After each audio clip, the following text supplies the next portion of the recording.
Hi everyone, I'm AnnaLee Dragon, the director of the Kinderhook Memorial Library, and this week for my book talk I'm a little late, which is unusual for me. I am traditionally very punctual or even early, but last week I realized was St. Patrick's Day, and as you can see I'm very festive now and very green now, but I dropped the ball a little, so I figured it's only a few days late, so we would celebrate St. Patrick's Day this week. My mom's maiden name was Sullivan, so I have a good deal of Irish blood, and I'm very proud of that, and I wanted to talk about some fantastic Irish books and authors to help celebrate this big holiday, which is a big cultural and religious holiday in Ireland on March 17th, which was last week. And it celebrates their foremost patron saint, St. Patrick, who chased the snakes out of Ireland, supposedly. So this is a big deal, and I wanted to take a moment to kind of talk about some of these fantastic books and novels and authors that have come out of Ireland and enriched our lives and our culture. So what I'm going to do is I'm going to show you a picture of a book cover, and then we're going to talk about the book, and we'll do that a few times. And at the end, I will post all of the book covers again. So don't worry if you missed them the first time around, but they should have all of the information that you need to look them up and request them or view them either online through Hoopla or Overdrive or in your hands by requesting a book from either our library or another library in our system. So let's get started. So I'm not doing this in chronological order, but I thought we would start with William Butler Yates, who is one of the most, if not the most famous Irish poet. I don't talk about a lot of poetry on my book talks, mostly because I have not read a lot of poetry, but I have had several requests to do such a book talk. So maybe this is the beginnings. I'm dipping a toe in the poetic waters. So William Butler Yates, the two that are available in our system are both available electronically through Hoopla. One is a book of poetry and one is a drama of his that's very famous. So you'll see me looking down, pardon that. I am just looking at some notes that I took so I can remember and not sound like a total idiot. So William Butler Yeats won the Nobel Prize for Literature in the 30s, I think 1932, and he was the first Irishman to do so. So it's a doubly big deal. He is one of the foremost figures in 20th century literature, not just in Irish literature, but in all literature. And just a fascinating fact about him that you might not know, he was fascinated with Irish legends and the occult. And for those of you who don't know much about Ireland, there is a great deal of interest in magical beings and legends and fairy tales kind of stuff, including leprechauns, which we've all heard about, but also fairies and wee folk, as they call them. And so there is a good deal of kind of magic in Ireland, and he was fascinated by it. So the two that are available in our system are The Green Helmet and Other Poems, which is a book of his poetry, and then The Land of Hearts and Desire, which is a drama. So I put the covers of both of those up there, and I'll put them again at the end. And you can view them on Hoopla through our library website, and you get instant access, which is great. Even though I know it's nicer to hold the physical book, a lot of his books are out of print at this point, and so harder to get your hands on. So they're available electronically. And I wonder what William Butler Yeats would think about that. Who knew, right? He lived from 1865 to 1939. So I'm sure he would be quite astonished at the advent of electronic books and poetry. But it's where we are. So, okay, our next book is coming up. As you saw there, the next book I want to discuss is by Frank McCourt, who actually won a Pulitzer Prize for this book. It's a memoir. It's called Angela's Ashes. I say that as if you have not all heard of it. I am fairly certain most people who frequent libraries and read a lot of books have probably heard of Angela's Ashes if they haven't read it already.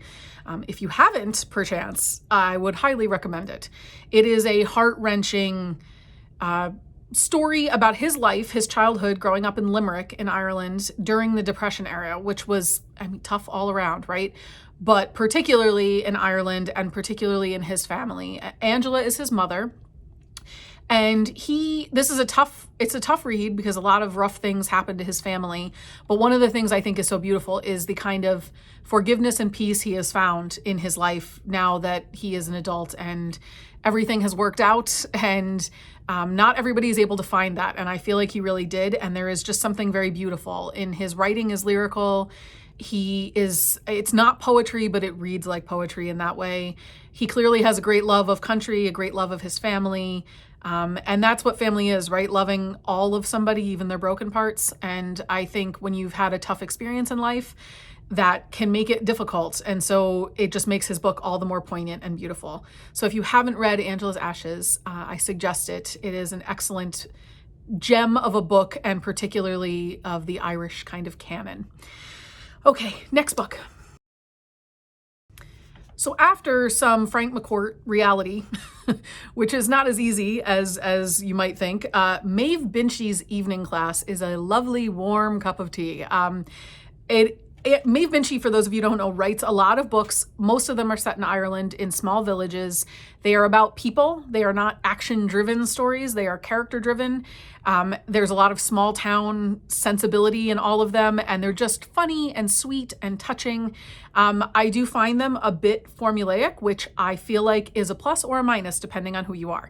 Some people really enjoy that, and I know during the pandemic, my craving for formulaic kind of literature and TV has grown. I like knowing what's going to happen. I like knowing it's going to be a happy ending.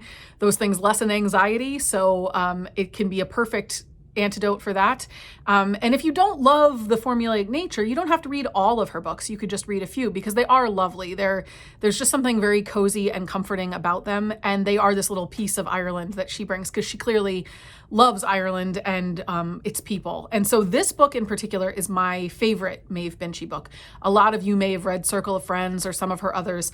This one, called Evening Class, it takes place in Dublin at a high school where they're doing an adult ed Italian class. So it's one of those things you can sign up for and take, and it's a bunch of, it basically focuses on all the characters that take this Italian class together in Ireland. And there's a lot of kind of drama and things that, everybody has their secrets, and especially in small towns, at least they try to. And so, the idea that quiet lives hide unexpected things is sort of an overarching theme in a lot of her writing. And that's especially true in this one. This was also apparently made into a movie. It's adapted into a movie called Italian for Beginners. So if you have seen that, this is the book it's based on. Or if you haven't, maybe read the book and then see the movie. That's how I do it anyway. But this is my favorite Maeve Binchy book. And if you are looking for something a little comforting and reassuring while also honoring the spirit of St. Patrick's Day, I highly suggest Maeve Binchy. She's great, and all of the warmth and lovely things that we're looking for. Okay, next book. If you're looking for something a little more darker and that was not proper English, a little more dark and murdery, perhaps, if you're a murder mystery or a police procedural person, Tana French, who is a very big name author that most of you will know, but she started out by writing something called the Dublin Murder Squad series. So there are 6 books in this series. The first one is called In the Woods, and it was her debut novel, and it's about Irish detectives Rob Ryan and Casey Maddox, and there's a murder of a 12-year-old girl that they are investigating. So if you are into kind of the police books or just a murder mystery, I don't think she's overly warm and fuzzy, but they're not the most brutal of the books that are out there in the genre either. And if you're interested in it being set in Ireland, these are your books. So the first book is called In the Woods, and then if you like it, there's a whole bunch in a series, which is the great thing about discovering a new series. Or maybe you've read one of her standalones. She did win awards for this book in particular as a debut novel, and then also for the series, she won awards for several of them. So hopefully you like it and you get into it and you want to know more about the detectives Rob Ryan and Cassie Maddox, which sounds fantastic. So I have not read these, but they got excellent reviews and everybody loved them. And it's a little something for everyone because not everybody's into cozy. So this might be your thing. Okay, I have two more books to discuss. So we're going to end up with a very famous author and one book that you may have already read and maybe one that you haven't. So the author's name is Colm Tóibín. I tried to pronounce that correctly. And he is most famous for Brooklyn, which was made into an amazing movie, but was first a book about a young Irish immigrant living in Brooklyn in the 1950s. And it was a fantastic story about wanting to escape where you're from badly and then missing it terribly once you're not there, which is, the beauty of life and growing up, but also kind of vacations, right? Like you can't wait to go away. And then part of the great thing about a vacation is coming home at the end of it. Makes you appreciate all of the things that you left behind. And I did, from the main character, get a sense that there was both in this book. Great deal of excitement about leaving and moving on and having a big life in America. And then once there, also just realizing that there's no place like home. So Brooklyn became a fantastic movie, which I loved also. One of the few times I would say I loved the movie, maybe not quite as much as the book, but a lot. And then for people who loved that one and have already read it, I don't know if you've read another book by the same author called Nora Webster. So this one takes place in Ireland, in Wexford, Ireland, and it is about a widow who is navigating grief, fear, longing while finding her own voice and her own strength. So similar themes to Brooklyn. I think you see the main character in Brooklyn doing the same thing. She's a younger girl, not a widow, obviously, but like searching for herself and trying to find her own voice, as most of us do when we're growing. But this one takes place almost entirely in Ireland, and they recommended it highly that if you loved Brooklyn, you would like Nora Webster.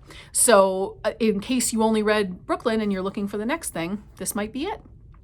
So I think that's all I have for you today, everyone. I hope that you had a lovely St. Patrick's Day. I hope that you read some new fantastic Irish authors and transport yourself mentally if we can't physically right now.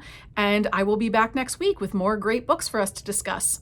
I miss you all. I hope you make appointments and take advantage of our curbside service and come in and see us. And we'll be back soon. Bye, everyone.